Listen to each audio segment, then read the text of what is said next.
Méditation du 5 juin, de génération en génération. Et ces paroles que je te donne aujourd'hui seront dans ton cœur. Tu les inculqueras à tes fils et tu en parleras quand tu seras dans ta maison, quand tu iras en voyage, quand tu te coucheras et quand tu te lèveras. Tu les liras comme un signe sur ta main et elles seront comme les frontaux entre tes yeux. Tu les écriras sur les poteaux de ta maison et sur tes portes. Deutéronome 6, versets 6 à 9. Ma femme est adventiste de 4e génération. Sa mère et son père avaient des parents chrétiens. La foi a été préservée de parents à enfants. Mes filles sont maintenant des croyantes de la 5e génération. En matière spirituelle, l'influence des parents est très puissante. J'ai récemment interrogé 302 personnes pour savoir comment les gens rejoignaient l'église. Voici par ordre décroissant les principales raisons. Premièrement, pour être né dans un foyer adventiste, 59 personnes. Deuxièmement, pour avoir été amené par un ami ou un membre de la famille, 58 personnes. Troisièmement, grâce à des livres, des revues et autres ouvrages, 49 personnes. Quatrièmement, grâce à des actions d'évangélisation publique, 36 personnes. Cinquièmement, grâce à des études bibliques à la maison, 34 personnes. Sixièmement, grâce aux visites du pasteur, 20 personnes.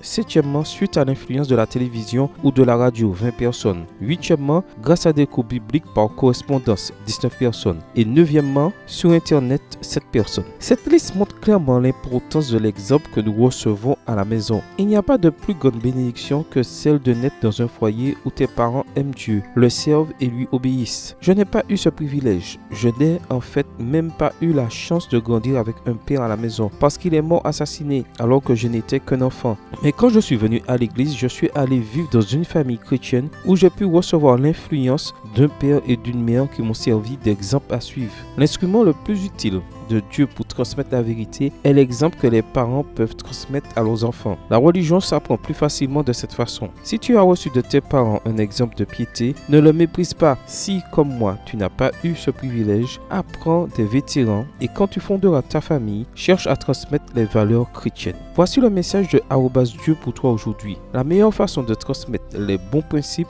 et les bonnes valeurs est de génération en génération. Bonne journée à toi et que le Seigneur te bénisse.